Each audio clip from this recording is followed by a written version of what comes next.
नमस्कार दोस्तों, मैं Sunil Maurya. In focus civil academy में आप सभी का स्वागत है। आज मैं एक नया विषय अर्थशास्त्र के रूप में आपके समक्ष लेके आया हूं और इस विषय को हम पढ़ने वाले हैं। अर्थशास्त्र का एक सामान्य परिचय को पढ़ेंगे, लेकिन वास्तव में हमारे जो यूपीपीएससी में जो हमें पढ़ना है वो है आपका अर्थव्यवस्था। लेकिन अर्थव्यवस्था को पढ़ने से पहले हमें अर्थशास्त्र के बारे में जानना आवश्यक है और हमारे इस विषय के रूप में कहीं ना कहीं ये सिलेबस में दिया गया है, तो इसलिए आवश्यक हो जाता है कि हम अर्थशास्त्र के बारे में थोड़ा सा जानें। जो आपके एग्जाम के पॉइंट ऑफ व्यू है, उन तथ्यों की हम आज चर्चा करने वाले हैं। यह एक बहुत महत्वपूर्ण विषय है और इस विषय की हम शुरुआत करते हैं। आइए देखते हैं अर्थशास्त्र क्या है। आपके सबसे पहले दिमाग में यही होता है कि अर्थशास्त्र है क्या, तो आप कहेंगे अर्थशास्त्र मानव की आर्थिक गतिविधियों का विज्ञान है। आपने कहा सर आर्थिक गतिविधियां क्या होती हैं? हमने कहा कि अर्थशास्त्र मानव की गतिविधियों का विज्ञान है। तो आपके दिमाग में आर्थिक गतिविधियों को लेकर के विचार आया, तो देखते हैं आर्थिक गतिविधियां क्या होती हैं। आर्थिक गतिविधियों का मतलब यहां पर अभिप्राय यह है कि जो हम किसी कार्य को करते हैं, तो जो भी हमने क्रियाएं की हैं वही आपकी आर्थिक गतिविधियां हो जाती हैं। जैसे एग्जाम्पल के तौर पर देखें कि आप अभी परीक्षा की तैयारी कर रहे हैं। क्यों कर रहे हैं? क्योंकि आपका मकसद है नौकरी पाना। तो आपने नौकरी पाने के लिए क्या क्रियाएं की? आप घर से निकल के आए, हो सकता आप घर में ही रहते हो, या हो सकता आप किसी शहर में चल के आए। आप खुद खाना बनाते हैं, कई सारी चीजों को, समस्या को लेकर के, उन सब मुसीबतों को देखते हुए आप अपनी परीक्षा देते हैं। कभी असफल होते हैं, कभी सफल होते हैं। अंततः जब आप नौकरी पा जाएंगे, तो वो जो आपका नौकरी पाना हुआ वही आपकी क्या हुई? आर्थिक क्रियाएं या गतिविधियां हुई। कि आपने नौकरी पाने के लिए जो दिन रात आपने मेहनत की थी, वही आपकी आर्थिक क्रियाएं हैं। तो आर्थिक गतिविधियों के अंतर्गत नौकरी पाना, नौकरी किसी को देना, किसी वस्तु का क्रय विक्रय कर देना, या इसके साथ किसी को मजदूरी करने के लिए कहना या मजदूरी कराना, ये सब चीजें क्या होती हैं? आर्थिक क्रियाएं होती हैं। जैसे एक किसान को लें, तो जो किसान होता है, तो अपनी फसल को उत्पादन करने के लिए, उसको बाजार में लाने के लिए करता क्या है कि खेतों की जुताई करता होगा, बुआई करता होगा, निराई करता होगा, सिंचाई करता होगा, उसको काटता होगा। इसके बाद उसको क्या होता? मार्केट में लेके आता होगा।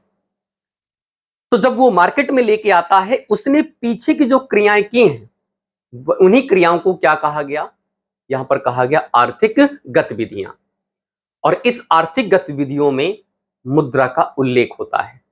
तो अर्थशास्त्र मानव की आर्थिक गतिविधियों का अध्ययन है, इसमें मुद्रा सम्मिलित होती है। इसीलिए इस विषय को धन का विज्ञान कहा गया।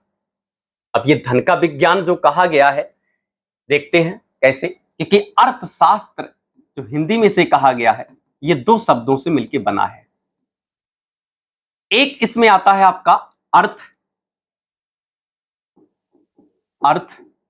और एक शब्द आता है शास्त्र। आपने कहा सर अर्थ का मतलब क्या हुआ? क्योंकि प्रत्येक विषय में अलग अलग उनका मीन्स होता है। तो यहां पर जो अर्थ का मीन्स यहां पर ये देता है, वह है आपका धन। आपने कहा धन, अच्छा वही सर जो वेल्थ होता है? हमने कहा हां। तो आपने कहा यानी कि धन जो है, अर्थ का यहां अभिप्राय किससे है? तो धन से है। जबकि शास्त्र का अभिप्राय किससे है? तो आपने कहा विज्ञान से। मैंने कहा अच्छा वही जिसे इंग्लिश में साइंस बोलते हैं? मैंने कहा जी हाँ। तो क्या इसको धन का विज्ञान कह सकते हैं? जी हाँ, बिल्कुल कह सकते हैं। धन का विज्ञान, वेल्थ ऑफ साइंस, किस विषय को कहा गया है? तो आप कहेंगे अर्थशास्त्र को कहा गया है। लेकिन वर्तमान स्तर पर अगर देखें, तो अर्थशास्त्र को धन का विज्ञान कहना गलत होगा। अब इसका क्यों गलत होगा? इसके कई सारे नाम हैं। क्योंकि 1929 की महामंदी देख लीजिए, या अमेरिका में पनपे जो 2008 में जो वहां पर मुद्रास्फीति आई। इन चीजों को देखें, इस वजह से इस विषय को असफल अर्थशास्त्र भी कहते हैं इसे। अर्थशास्त्र जो है आर्थिक गतिविधियों का अध्ययन जो हमको बताता है, इसे असफल भी बोलते हैं, इसी को तुच्छ भी बोलते हैं। तुच्छ का मतलब यहां पर पुअर कहा गया है। इसी को सामाजिक, तकनीकी, गद्यात्मक विज्ञान भी कहते हैं। केवल धन का ही अध्ययन नहीं, इसमें सामाजिक चीजों का, इसमें तकनीकी का भी, इसमें गद्यात्मक चीजों का भी अध्ययन है। इसीलिए वर्तमान स्तर पर केवल धन का विज्ञान कहना गलत होगा और इसके आधुनिक तौर पर अर्थशास्त्रियों ने आलोचना की। तो आप अभी समझे कि अर्थशास्त्र जो है ये दो शब्दों से मिलकर बना। एक आपका अर्थ प्लस शास्त्र। अर्थ का अभिप्राय यहां पर यह है कि धन से, जिसे वेल्थ कहा गया, और शास्त्र का मतलब विज्ञान। जैसा कि आप कहते हैं कि हमारे प्राचीन समय में शास्त्र ऐसा कहा करते थे, शास्त्रों में यह चीज लिखी है। आज के वर्तमान में उन्हीं शास्त्रों को क्या कहते हैं? विज्ञान कहते हैं। आज जो भी हम वस्तुओं को, हम मानव द्वारा निर्मित जो चीजें देखते हैं, उसमें किसका योगदान है? विज्ञान। वो चीज कैसे आई? वो विज्ञान के माध्यम से। आज आप ऑनलाइन पढ़ाई कर पा रहे हैं, क्या है, किसकी देन है? सब विज्ञान है। तो यहां पर धन का विज्ञान कहना तो ये प्राचीनतम समय पे ठीक था, लेकिन हमें पढ़ना है। इसे धन का विज्ञान कहा जाता है। असफल विज्ञान कहते हैं, तुच्छ विज्ञान कहते हैं, दारुण विज्ञान कहते हैं, सामाजिक, तकनीकी, गद्यात्मक विज्ञान भी इसी को कहा जाता है। अब बात आती है कि सर इसका जो ये धन का जो विज्ञान कहा गया है, वेल्थ ऑफ साइंस कहा गया है, इस वेल्थ ऑफ साइंस का उल्लेख कहां से मिलता है? तो इसका सर्वप्रथम जो उल्लेख मिलता है वो दिया था एडम स्मिथ ने। एडम स्मिथ, इन्हें फादर ऑफ इकोनॉमी कहा गया है। अर्थशास्त्र का जनक इन्हें कहते हैं। क्या कहते हैं? अर्थशास्त्र का जनक कहा जाता है। अब ये जो अर्थशास्त्र के जनक थे, मान लिया कि ये जनक हैं, लेकिन हमने अभी प्रश्न किया था कि अर्थशास्त्र का ये जो धन का विज्ञान इसे कहा गया, इसका उल्लेख कहां से प्राप्त होता है? तो इन्हीं के द्वारा एक लिखित पुस्तक थी जिसका नाम था वेल्थ ऑफ नेशंस। इनकी पुस्तक का क्या नाम था? Wealth of Nations. Wealth of जो नेशंस इनकी पुस्तक है, यानी कि धन का जो राष्ट्र है, देश मतलब देशों के जो धन है, उस चीज को लेकर के इन्होंने उल्लेख किया। और इसका उल्लेख जो किया था वो 1776 में, यानी कि 1776 में इसका पब्लिश किया था इस पुस्तक को। और ये एडम स्मिथ जो थे, ये कहां के निवासी हैं? तो स्कॉटलैंड के निवासी हैं। स्कॉटलैंड। अब ये जो स्कॉटलैंड के निवासी हैं, इन्होंने सर्वप्रथम, आपने भी जाना कि अर्थशास्त्र को धन के विषय रूप में उन्होंने विचार अपने दिए थे। आपसे हो सकता है कि इसका जो वेल्थ ऑफ नेशंस पुस्तक है, इसका पूरा नाम पूछा जा सके। इसका पूरा नाम होता है an inquiry into the nature and causes wealth of nations. ये इनकी पुस्तक का पूरा नाम था। एडम स्मिथ जब आए, तो एडम स्मिथ के आने के पश्चात इन्होंने क्या किया कि उस समय इन्होंने जो विचार दिया था एडम स्मिथ ने, तो इन्होंने कहा था ये इस अर्थशास्त्र को क्लासिकल इकोनॉमिक्स कहते हैं। Classical economics.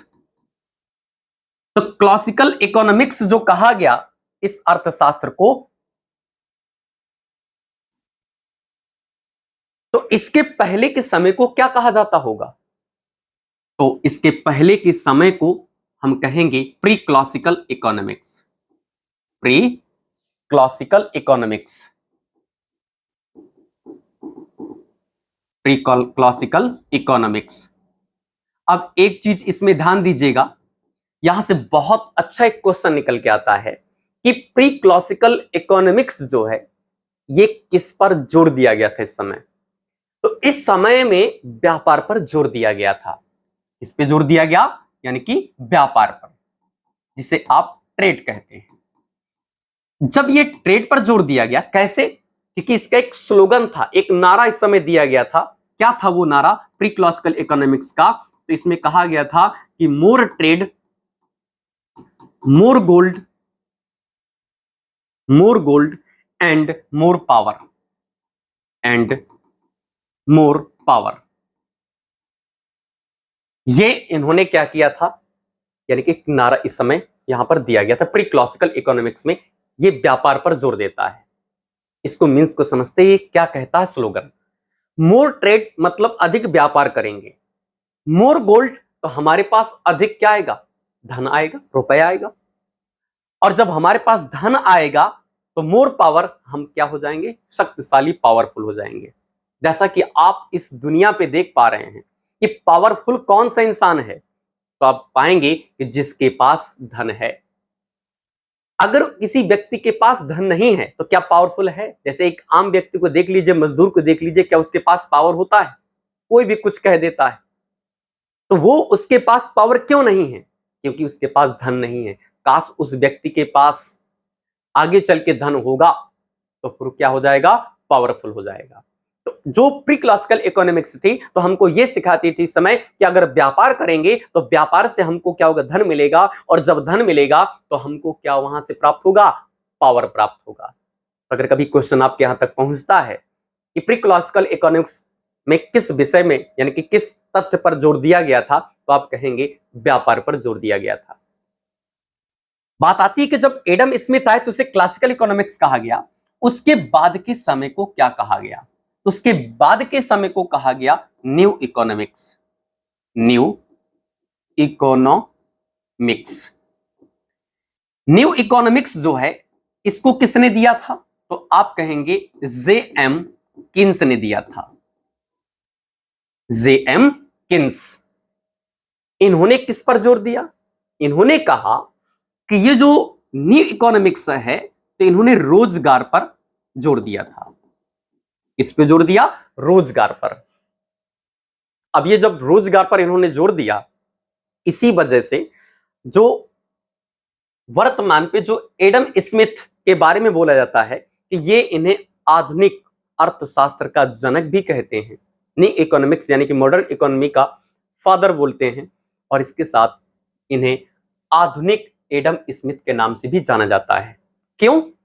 क्योंकि पहले की जो क्लासिकल इकोनॉमिक्स थी तो अर्थशास्त्र को धन के विषय के रूप में एडम स्मिथ ने परिभाषित किया था, जो फादर ऑफ इकोनॉमी हैं। लेकिन यहां पर क्या किया कि जो जे.एम. किन्स हैं तो आधुनिक समय पे रोजगार पर जोर दे करके बिल्कुल एडम स्मिथ के तरीके कार्य किए, नई क्रांति ला दी।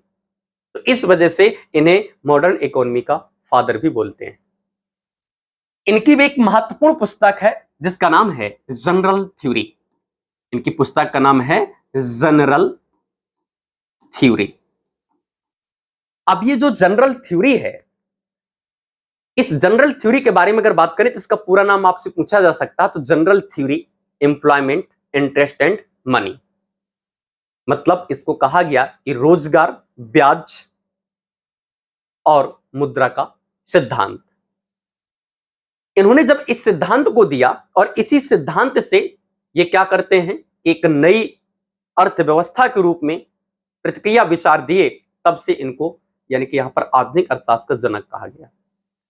अब आगे बात करते हैं कि जो अर्थशास्त्र तो आपने समझ लिया कि इसके जनक ये हैं, प्री क्लासिकल इकोनॉमिक्स था, एडम स्मिथ थे। अब हम इसके आगे जाने वाले हैं कि जो अर्थशास्त्र है, इस अर्थशास्त्र में इसके प्रकार भी आपसे पूछे जा सकते हैं, इससे प्रकार भी पूछे जा सकते हैं।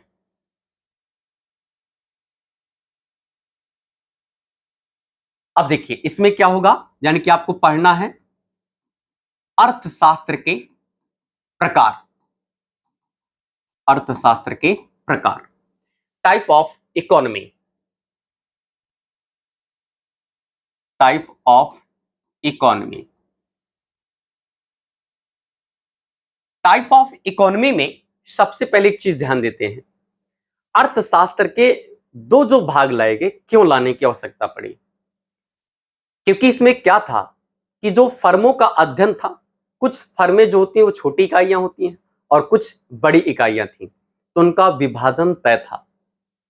इसलिए यहां पर अर्थशास्त्र के दो भाग लाए गए। एक यहां पर वर्गीकरण किया गया जिसे कहा जाता है व्यष्टि अर्थशास्त्र, या इसी को सूक्ष्म अर्थशास्त्र भी कहते हैं।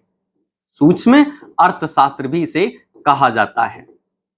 अगर इंग्लिश में इसे देखें तो इसे बोलते हैं माइक्रो इकोनॉमिक्स। अब माइक्रो आप समझ पा रहे हैं, माइक्रो का मतलब ही यहां पर होता है सूक्ष्म, यानी कि छोटा। दूसरा इसमें पार्ट इसका है वो है समष्टि अर्थशास्त्र। समष्टि को आप दीर्घ भी बोल सकते हैं या विस्तृत भी बोल सकते हैं अर्थशास्त्र, और इसे इंग्लिश में मैक्रो इकोनॉमिक्स बोलते हैं, मैक्रो इकोनॉमिक्स।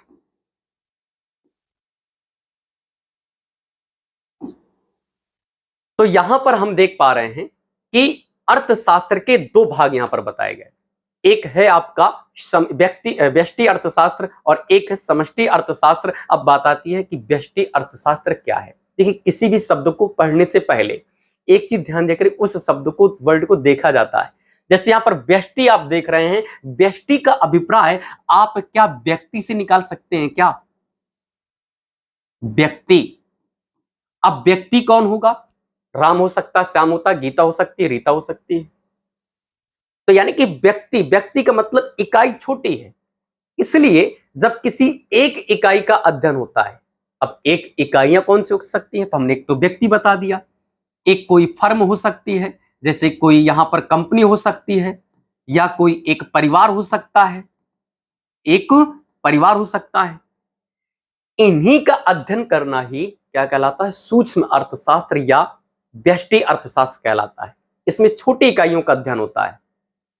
व्यक्ति एक देखिए छोटी इकाई है, फर्म कोई भी हो सकते, किसान हो सकता है या कोई नौकरी करने वाला हो सकता है। मान ले कि अभी आप तैयारी कर रहे हैं और आपको जॉब मिल गई, तो आपकी जो भी इनकम होगी तो वो आपकी आर्थिक क्रिया के अंतर्गत होगी। तो वो आप किस में जाओगे? आपकी अर्थ जो भी आप इनकम आपकी होती है, जो भी आपको यानी कि वहां से आपको अर्निंग होगी, तो आप व्यष्टि में रखोगे कि समष्टि में रखेंगे? क्योंकि एक व्यक्ति है, और जब एक व्यक्ति, एक परिवार, एक कंपनी, एक फर्म, एक व्यक्ति, यानी कि व्यक्ति के इकाइयों का अध्ययन होता है, तो उसे आप कहते हैं समष्टि अर्थशास्त्र, और व्यष्टि अर्थशास्त्र। और व्यष्टि अर्थशास्त्र के फादर यानी कि इसमें जनक, इसके जनक प्रोफेसर मार्शल हैं। प्रोफेसर मार्शल, प्रोफेसर मार्शल ने एक पुस्तक लिखी है, the principles of economics. The principles of economics, the principles of economics, ये इनकी पुस्तक है। तो आपसे पूछा जाएगा कि सूक्ष्म या माइक्रो इकोनॉमिक्स के फादर कौन है? तो प्रोफेसर मार्शल। इनकी पुस्तक का नाम द प्रिंसिपल्स ऑफ इकोनॉमिक्स। अर्थशास्त्र के सिद्धांत इन्होंने दिया था। अब इनके सिद्धांतों की चर्चा हम विस्तृत आगे करने वाले हैं, इसलिए यहां पर इतना ही। अब समझते हैं समष्टि अर्थशास्त्र क्या है। समष्टि मतलब कहते हैं ना कि सबका साथ सबका यानी कि विकास। तो सब इसमें शब्द से निकला है। अब ये जो सब होता है मतलब आल, ये किसी देश की या संपूर्ण विश्व की आर्थिक क्रियाओं का जो भी अध्ययन होगा, या अर्थव्यवस्था का जो भी अध्ययन होगा, वो क्या कहलाया जाएगा? समष्टि कहलाएंगे। और इस समष्टि के अंतर्गत जैसे हम क्या करते हैं कि यहां पर मौद्रिक नीति हो गई। क्या मौद्रिक नीति कोई व्यक्ति तैयार करता है? नहीं। जो हमारे देश में कोई सरकार होती है, उस सरकार के नियंत्रण में आपकी मौद्रिक नीति तैयार की जाती है। जैसे हमारे यहां पर मौद्रिक नीति तैयार करने के लिए आरबीआई अपनी मौद्रिक नीति तैयार करती है। सरकार की नीतियां होती हैं, तो कौन है? ये सरकार ही तो करती है। सरकार हमारे देश में एक है, संपूर्ण देश की मौद्रिक नीति तैयार की जाती है। अगर मुद्रास्फीति अगर कोई समस्या आती है, यहां पर मुद्रास्फीति की कोई समस्या आती है, तो मुद्रास्फीति को इसके लिए कौन उपाय करेगा? तो फिर आप कहेंगे इसको उपाय के लिए हमारे पास सरकार का नियंत्रण होगा, यानी कि सरकार के नेतृत्व में किया जाएगा। इसी में अगर आप कहेंगे बेरोजगारी को लेकर के, इसी में आप गरीबी को पढ़ेंगे, तो जो भी चीजें इसमें आती हैं, यानी कि इन चीजों को ही समष्टि अर्थशास्त्र में रखा जाता है, यानी कि इसमें बड़ी इकाइयों का अध्ययन होता है। किसी देश की अर्थव्यवस्था हो सकती है, संपूर्ण देश की अर्थव्यवस्था हो सकती है, इसी को हम समष्टि अर्थशास्त्र कहते हैं। और समष्टि अर्थशास्त्र जो है, तो इसके एग्जाम्पल हमने यहां पर दिए, और यहां पर आपको एग्जाम्पल थोड़ा सा अगर दें, इसमें जो पाई जाती है तो मांग व पूर्ति का सिद्धांत, यानी कि डिमांड और सप्लाई जो है इसका उल्लेख यहां पर प्राप्त होता है। इसी में कीमत निर्धारण की बात होती है। अगर कभी पूछ ले, क्वेश्चन अभी बनाते हैं कैसा क्वेश्चन पूछा जा सकता है। तीसरी इसमें चीज आती है नीतियों को लेकर के, तो ये रखी जाती है व्यष्टि अर्थशास्त्र में। जैसे हम क्वेश्चन करें, निम्नलिखित में से कौन सी समष्टि अर्थशास्त्र के अंतर्गत सम्मिलित है, और ऑप्शन हम आपको दे देते हैं। ऑप्शन है मौद्रिक नीति, मुद्रास्फीति, बेरोजगारी, और एक दे देते हैं कीमत निर्धारण। तो आप क्या कहेंगे, कीमत निर्धारण किसके अंतर्गत आता है, व्यष्टि अर्थशास्त्र के अंतर्गत। लेकिन ये जो चीजें रखी गई किस में आती हैं, ये समष्टि अर्थशास्त्र के अंतर्गत इसमें रखी जाती हैं, जिसको आप विभाजन आसानी से कर पाओगे। आगे बात करते हैं कि ये जो समष्टि अर्थशास्त्र हैं, इसके फादर कौन हैं, यानी कि इसके जनक कौन हैं। तो इसके जनक हैं J.M.. Keynes. J.M.. Keynes, J.M.. Keynes जो हैं, इन्होंने समष्टि अर्थशास्त्र को यानी कि इसके सर्वप्रथम विचार दिया था। और अभी हमने पीछे जाना था कि जे.एम. किन्स को आधुनिक अर्थशास्त्र का जनक भी कहते हैं, और इनकी पुस्तक को भी हमने पढ़ा था कि इनकी पुस्तक का नाम है general theory employment interest and money. ठीक है, ये चीजें हम पढ़ चुके थे। अब थोड़ा सा आगे और इसमें बढ़े, अगर हम एक चीज और देख रहे हैं इसमें, थोड़ा सा रिमार्क के लिए एक क्वेश्चन यहां से बहुत इंपॉर्टेंट निकल के आता है। रिमार्क में आपको ये ध्यान देना है कि अगर आपसे पूछा जाता है कि भारत में आर्थिक नीतियों का जनक किसे कहा गया है, भारत की आर्थिक नीतियों का जनक किसे कहा गया है, या भारतीय अर्थव्यवस्था की आर्थिक नीतियों का जनक किसे कहते हैं, तो आप कहेंगे पीवी नरसिम्हा राव। आप कहेंगे ये कौन है, पीवी नरसिम्हा राव। नरसिम्हा राव। एक क्वेश्चन और आता है कि भारतीय उदारीकरण का जनक किसे कहते हैं। उदारीकरण मतलब लिबराइजेशन। भारतीय उदारीकरण का जनक किसे कहते हैं, तो आप कहेंगे मनमोहन सिंह को, डॉक्टर मनमोहन सिंह को।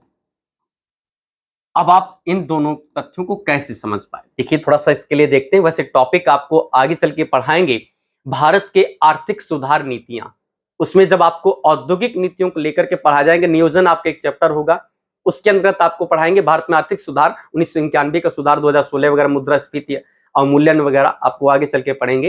लेकिन थोड़ा सा शॉर्टकट में यहां देखते हैं कि पीवी नरसिम्हा राव और डॉक्टर मनमोहन सिंह इस समय, यानी कि इन्होंने क्या किया था कि भारत में उदारीकरण लेके आए थे, यानी कि यहां पर नई औद्योगिक नीति लाई गई थी।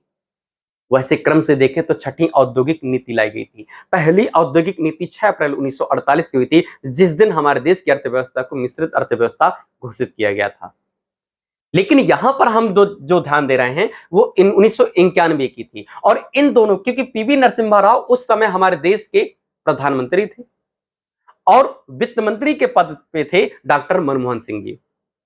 तो डॉक्टर मनमोहन सिंह जी के नेतृत्व में यहां पर भारत में क्या हुआ कि उदारीकरण को लेके आया गया, मतलब उद्योगों को बढ़ावा देने के लिए।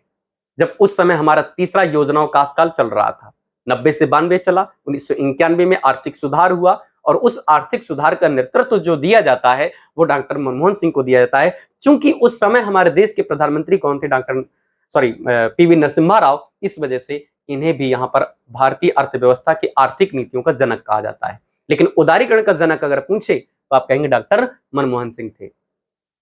इन्हीं के दोनों के द्वारा जो चीज लाई गई थी उसे एलपीजी मॉडल कहा जाता है। आगे चल के इसको और पढ़ेंगे, एलपीजी मॉडल क्या है, या राव मनमोहन मॉडल भी कहते हैं। अब एलपीजी का लिक्विड पेट्रोलियम गैस नहीं है यहां पर जो एलपीजी का मतलब है, एल का मतलब लिबराइजेशन मतलब उदारीकरण, पी का मतलब प्राइवेटाइजेशन मतलब उदारीकरण, और जी का मतलब ग्लोबलाइजेशन मतलब वैश्वीकरण। इसको बहुत विस्तृत से आगे चल के पढ़ेंगे और अच्छे तथ्यों के साथ इसको पढ़ेंगे, क्योंकि टॉपिक आपका ये सामान्य परिचय के रूप में, तो थोड़ा सा जानकारी आज की क्लास में लेना। यहीं पर आपको ध्यान देना है कि किन अर्थशास्त्रियों को नोबेल प्राइज से सम्मानित किया गया है। अब तक कि हमारे पास 2 ऐसे अर्थशास्त्री मिले हमारे, क्योंकि अर्थशास्त्र पढ़ रहे हैं तो ये भी बहुत अच्छा फैक्ट हो जाता है, यानी कि इसमें से अर्थशास्त्री वे कौन से हैं जिन्हें नोबेल पुरस्कार से सम्मानित किया गया है। आप जानते हैं कि नोबेल पुरस्कार जो है वो बहुत प्रतिष्ठित पुरस्कार है। अब अर्थशास्त्र को वैसे देने की शुरुआत 1901 से हुई। हालांकि उस समय अर्थशास्त्र विषय के रूप में शामिल नहीं था, पहले 5 क्षेत्र थे। लेकिन समय आता है जब हमारे देश में उस समय 14 बड़े व्यापारिक बैंकों का राष्ट्रीयकरण किया गया था, जिसमें 50 करोड़ रुपए जिनकी जमा कोष था, उन बैंकों का राष्ट्रीयकरण जब किया गया, उसी समय हमारे यहाँ पर क्या होता है कि वैश्विक स्तर पर जो सबसे प्रतिष्ठित पुरस्कार माना जाता है नोबेल पुरस्कार, उसमें एक नया विषय जुड़ जाता है जिसे कहा जाता है अर्थशास्त्र। और प्रश्न आपसे पूछ सकता है कि प्रथम भारतीय कौन थे जिन्हें नोबेल प्राइज से सम्मानित किया गया था, तो आप क्या कहेंगे? अमर्त्य सेन थे। अमर्त्य सेन, इन्हें कब दिया गया? 1998 में इन्हें नोबेल प्राइज से सम्मानित किया गया था। फिर इसके अगले वर्ष इन्हें जो हमारे देश का सबसे बड़ा सिविल पुरस्कार है वो कौन सा है? वो भारत रत्न, नागरिक जिसे पुरस्कार कहा जाता है। तो भारत रत्न से 1999 में इन्हें क्या किया गया था? सम्मानित किया गया था। तो देखिए, एक तो देश का सबसे बड़ा पुरस्कार इनको मिला भारत रत्न, और दूसरा विश्व का सबसे प्रतिष्ठित पुरस्कार नोबेल प्राइज भी इनको दिया गया था। एक तो अर्थशास्त्री ये हुए। दूसरे अर्थशास्त्री जो आते हैं वो है अभिजीत बनर्जी। अभिजीत बनर्जी, अभिजीत बनर्जी जो हैं, इन्हें 2019 का अर्थशास्त्र के नोबेल प्राइज से इन्हें सम्मानित किया जाता है।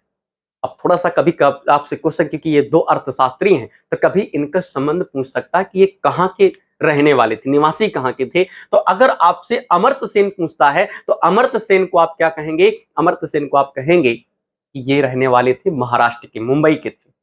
जबकि अभिजीत बनर्जी ये कहां से हैं? तो आप कहेंगे यानी कि बंगाल से, जो वर्तमान पे बांग्लादेश का हिस्सा हो जाएगा। अब देखिए, अर्थशास्त्र के आपने ये कुछ रिमार्क के फैक्ट पढ़े और ये बहुत इंपॉर्टेंट है, इनकी और भी चर्चा आगे चल के टॉपिक में आने वाली है, बहुत अच्छे से इनको पढ़ेंगे और यहां से क्वेश्चन तो बनता ही है, इसलिए हम इसको इतना ही यहां पर करते हैं और आगे पेज में चलते हैं। नेक्स्ट हमें आगे पढ़ना इसमें कि जो अर्थशास्त्र है, तो अर्थशास्त्र को पढ़ने के लिए हमें एक चीज और इसमें और ध्यान देना है कि आर्थिक क्रियाओं का भी अर्थशास्त्र में उल्लेख मिलता है। हमने अभी कहा कि अर्थशास्त्र क्या है, तो आपने कहा आर्थिक क्रियाओं का, यानी कि एक अध्ययन करता है, आर्थिक गतिविधियों का अध्ययन करता है। गतिविधियां हमने बता दी कि नौकरी पाना, नौकरी देना, कोई व्यापार प्रारंभ करना, किसी चीज को खरीदना, किसी चीज को बेचना। लेकिन यहां पर आर्थिक क्रियाएं क्या क्या होती हैं, तो हमें एक चीज और पढ़नी इसमें, आर्थिक क्रियाएं। आर्थिक क्रियाएं, आर्थिक जो क्रियाएं हैं ये कुल मिलाकर के इनकी संख्या कितनी है? 5 है। वो कौन कौन सी हैं? पहली इसमें आर्थिक क्रिया है वो है क्या? उपभोग, जिसे इंग्लिश में कंजप्शन बोलते हैं।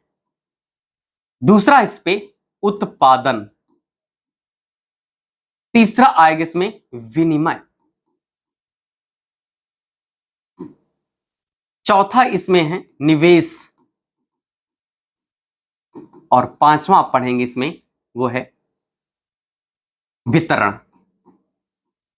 इनमें इंग्लिश में नाम समझते हैं उपभोग, कंजप्शंस। शब्द से आप समझ पा रहे हैं कि उपभोग क्या है। उपभोग क्या है कि मतलब जिस वस्तु को हम लोग क्या करते हैं, खाने से हमको या उस चीज को लेने से हमको संतुष्टि प्राप्त होती है। अगर किसी वस्तु में संतुष्टि नहीं है तो वो उपभोग योग्य नहीं है। तो उपभोग उन्हीं वस्तुओं को किया जाएगा जिसकी हमें आवश्यकता होगी। तो यहां पर आवश्यकता को बहुत होना यानी कि आवश्यक है। तो उपभोग यानी कि जब हम किसी वस्तु का उपभोग करेंगे तब हम उसके लिए क्या करते हैं, सोचते अच्छा इस वस्तु का उपभोग किया जा रहा है, इसकी मांग है बाजार में, तब हम उसको क्या करेंगे, उत्पादन करते हैं बाजार में। तो यहां पर दूसरी चीज आती है उत्पादन, यानी कि प्रोडक्शन। अब ये प्रोडक्शन हम किन वस्तुओं को करते हैं?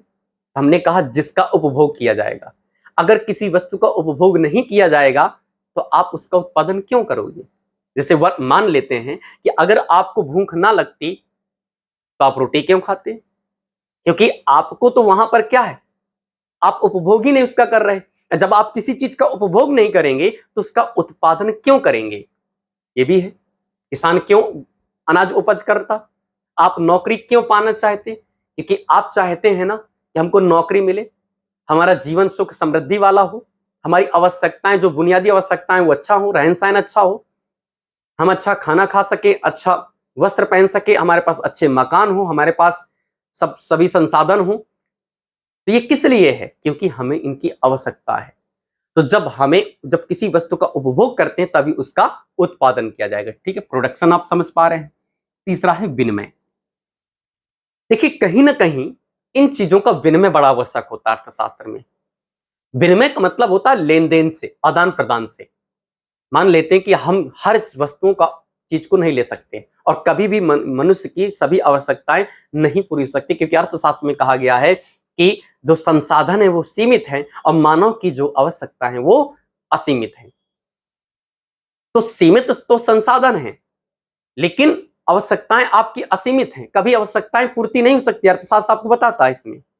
तो इसके लिए क्या है कि जो वस्तुएं हैं हम उनका लेन देन करते हैं। अब जैसे हमको चाहिए यहां पर कार चाहिए तो हम क्या करेंगे, जाएंगे, हो सकता है ओला वगैरह बुक करके अपना पहुंच जाएंगे। कुछ व्यक्ति जिसके पास बजट है, आय उनकी ठीक है, तो वो क्या करता है, उस वस्तु को ले सकता है। लेकिन सभी वस्तुओं को खरीद नहीं किया जा सकता है, इसलिए वहां पर विनिमय एक्सचेंज जरूर होना चाहिए। यहां पर अर्थशास्त्र में क्या होता है, एक्सचेंज जरूर होता है। मार्केट में, बाजार में ये एक आर्थिक क्रियाएं भी होती हैं। अब होता है निवेश, इन्वेस्टमेंट। ये बहुत अच्छा होता है, बहुत अच्छा फैक्ट है ये, और यहां से तमाम सारे क्वेश्चन बनते हैं। आगे और इसको विस्तृत जानेंगे, लेकिन शॉर्टकट में इसको समझते हैं। निवेश, इन्वेस्टमेंट। कहते हैं कि जब किसी वस्तु या कोई भी कीमत होती है या मूल्य होता है, हम उसको इस ढंग से वहां पर उसका प्रयोग करते हैं कि जिससे इससे हमको क्या हो, कुछ आर्थिक लाभ हो। तो जब लाभ की भावना से जो भी हम कार्य करते हैं वो आपका क्या होता है, इन्वेस्टमेंट होता है, यानी कि निवेश होता है। जैसे हमारे यहां पर प्रति व्यक्ति आय और देश की अर्थव्यवस्था में काफी चीजें क्या है कि कमियां हैं। हमारे यहाँ के देश की अर्थव्यवस्था काफी कमजोर है, राष्ट्रीय आय कमजोर है। उसका एक कारण ये भी है कि हमारे आज भी जो ग्रामीण क्षेत्रों में है, आज भी महिलाएं क्या, अगर उनके पति मान लेते कि 500 रुपए प्रतिदिन कमाते हैं, तो 500 में से उसमें क्या होता है कि लगभग 200 रुपए खाना पूर्ति, जो भी 300 रुपए या 200 रुपए जो बचाए, वो जैसे उनके पास कुछ पैसा होता है तो वो सीधे डिमांड करती है अपने पति से, मुझको कान का बनवाना, नाक का बनवाना है। यानी कि उसके लिए क्या है, वो आभूषण पे चली जाती। लेकिन यही चीज आप विदेशों पे देखेंगे, चाहे आपका यूएसए हो या ब्रिटेन हो या फ्रांस हो, स्विट्जरलैंड हो, पेरिस, कहीं भी हो, अगर इन देशों को आप देखेंगे तो ये सब चीजों को नहीं किया गया। क्यों? क्योंकि अगर उसने जो इनकम किया है, मान लेते हैं अगर किसी व्यक्ति के पास 500 रुपए 50,000 रुपए है, तो 50,000 रुपए को आप इन्वेस्ट अगर कहीं करें, किसी को ब्याज पे दे दे या आप उसके कोई चीज गिरवी रख ले, उससे आपको कुछ इंटरेस्ट मिलेगा ना, तो जो आपकी आर्थिक गतिविधियां हैं उनमें बढ़ोतरी होगी, आपको इंटरेस्ट मिलेगा, यानी कि उस पर ब्याज मिली आपको। जब ब्याज मिली तो आपका मूलधन तो आपका वही रहा, लेकिन आपको उसको रुपए क्या होगा, बढ़ता चला गया। तो इसलिए यहां पर इन्वेस्ट भी बहुत, यानी कि एक आर्थिक क्रिया बहुत महत्वपूर्ण है। और एक होता है वितरण। वितरण में यह कहा गया है यानी कि वस्तुओं का वितरण भी बहुत जरूरी होता है, डिस्ट्रीब्यूशन इसमें होता है। तो ये कुल मिलाकर के इसमें 5 आर्थिक क्रियाएं थी। अब हम इसमें आगे बात करेंगे कि अर्थशास्त्र के कुछ और भी सामान्य तथ्यों के बारे में। यहां पर अब हम बात करते हैं कि जैसा कि आप अगर बाजार के बारे में बात करें तो एक सिद्धांत बाजार में दिया जाता है कि बाजार का सामान्य नियम। बाजार का जो सामान्य नियम है वो है आपका इसमें सेका बाजार नियम। सेका बाजार नियम, इसको थोड़ा शॉर्टकट में जल्दी से पढ़ते हैं कि सेका जो बाजार नियम है ये क्या था। सेके बाजार नियम ने ये कहा था कि जितनी भी वस्तुओं का उत्पादन होगा और वे वस्तुएं जो उत्पादित की गई अगर उनको बाजार में ले जाते हैं तो वे सभी वस्तुएं क्या हो जाएंगी, बिक जाएंगी। अर्थात इन्होंने एक साधारण तौर पे कहा था सप्लाई इट्स क्रिस्ट ऑन डिमांड, मतलब पूर्ति अपनी मांग स्वयं उत्पन्न कर लेती है। ये इन्होंने एक सिद्धांत दिया था और जिसका अभिप्राय यही हमने बताया कि जितनी भी वस्तुओं का उत्पादन होगा अगर बाजार में ले जाते हैं तो वे सभी वस्तुएं बिक जाती हैं। यानी कि इन्होंने कहा कि इस पे मांग जो है अपने बराबर सप्लाई को यानी कि पूर्ति कर लेती है, सप्लाई को उत्पन्न कर लेती है। यहां डी का मतलब आपके डिमांड से है, मतलब मांग से है, और इसके साथ सप्लाई का यहां पर मतलब क्या है, यानी कि पूर्ति से है, पूर्ति से। तो ये तो ठीक है, उन्होंने कहा कि जितनी भी वस्तुएं ले जाएंगे वो सभी बिक जाएंगी, लेकिन जब विश्व महामंदी आती है 1929 की, तब उस समय इस सिद्धांत की जो भी चीजें उन्होंने बताई थी, प्रक्रिया दी थी, वो गलत हो जाती हैं। उन्होंने कहा कि अगर ये चीज नहीं हो रही है तो एक चीज और हो सकती है कि D is greater than S, मतलब जब मांग ज्यादा हो और पूर्ति यानी कि कम हो, तो उस समय क्या होती है, मुद्रास्फीति आती है, इन्फ्लेशन, मुद्रास्फीति। तो मुद्रास्फीति इसमें उत्पन्न हो जाती है।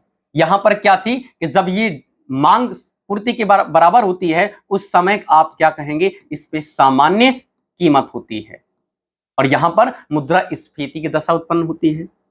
और इसके साथ तीसरी चीज है यहां पर D is less than S.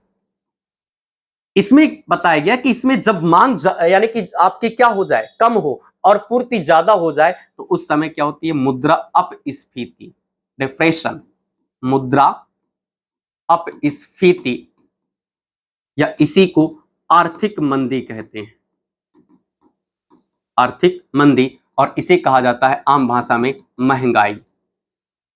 ये तीन चीजें हैं, एग्जाम्पल के तौर पे इसको थोड़ा सा देख लेते हैं। अगर जैसे मार्केट में वर्तमान पे टमाटर की कीमतों को आप देख रहे थे, तो टमाटर की जो कीमतें हैं, मान लेते हैं कि इसमें मांग आपकी 10 टन की थी आपके मार्केट में, और वहां पर 10 टन की अगर यहां पर पूर्ति भी कर दी गई, 10 टन टमाटर लाया गया, तो कीमत कैसी होगी, सामान्य होगी, क्योंकि 10 टन की मांग की पूर्ति भी आपने कर दी। लेकिन यहां पर D is greater than S, जब आपकी मांग ज्यादा हो, माना कि 10 टन टमाटर की मांग थी लेकिन पूर्ति आपने कितनी की, 5 टन की कर दी, तो मांग ज्यादा है, पूर्ति कम है, तो कीमत स्वाभाविक है बढ़ेगी। और इसके बाद आपका ये जब यहां पर क्या हो कि जैसे 10 टन टमाटर की मांग है और पूर्ति आप 20 टन कर दें, तो कीमत क्या हो जाएगी उसकी, यानी कि गिर जाएगी। इसी को मुद्रा अपस्फीति कहते हैं। तो आज के लिए इतना ही। अगर आपको वीडियो पसंद आता है तो आप इसको लाइक करें, शेयर करें और चैनल को सब्सक्राइब करें।